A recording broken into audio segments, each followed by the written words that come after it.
जितने पैसे ये भेजने की बात कर रहे थे हैं उतने पैसे किसानों तक कभी पहुंचते ही नहीं है। किसान सोचता था कि अब तो पूरा कर्ज माफ होगा और बदले में उसे मिलता था बैंकों का नोटिस और गिरफ्तारी का वारंट। और इस कर्ज माफी का सबसे बड़ा लाभ किसे मिलता था? इन लोगों के करीबियों को, नाते रिश्तेदारों को।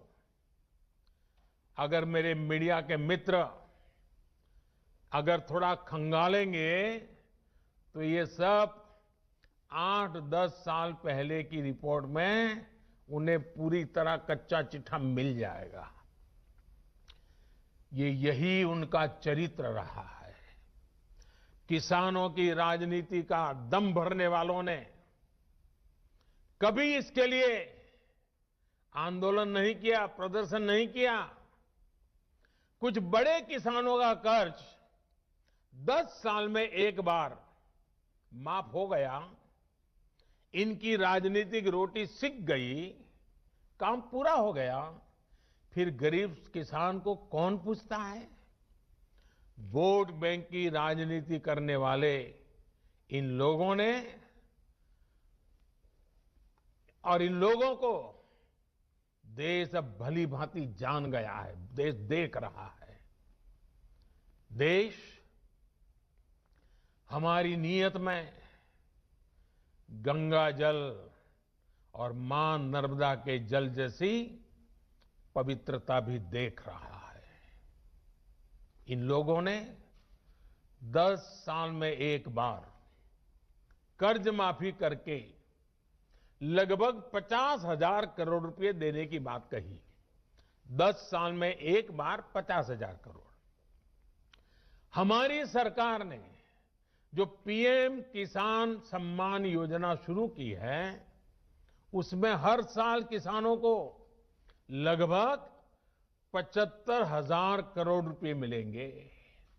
यानी 10 साल में लगभग 7.5 लाख करोड़ रुपया किसानों के बैंक खातों में सीधे ट्रांसफर।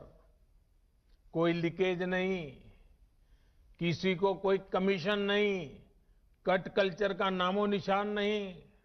साथियों, अब मैं देश के किसानों को याद दिलाऊंगा यूरिया की।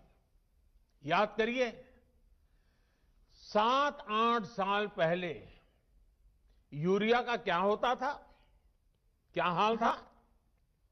रात रात भर किसानों को यूरिया के लिए कतारों में खड़े रहना पड़ता था। क्या ये सच नहीं है? कई स्थानों पर यूरिया के लिए किसानों को लाठीचार्ज की खबरें आमतौर पर आती रहती थी। यूरिया की जमकर के काला बाजारी होती थी कि नहीं होती थी?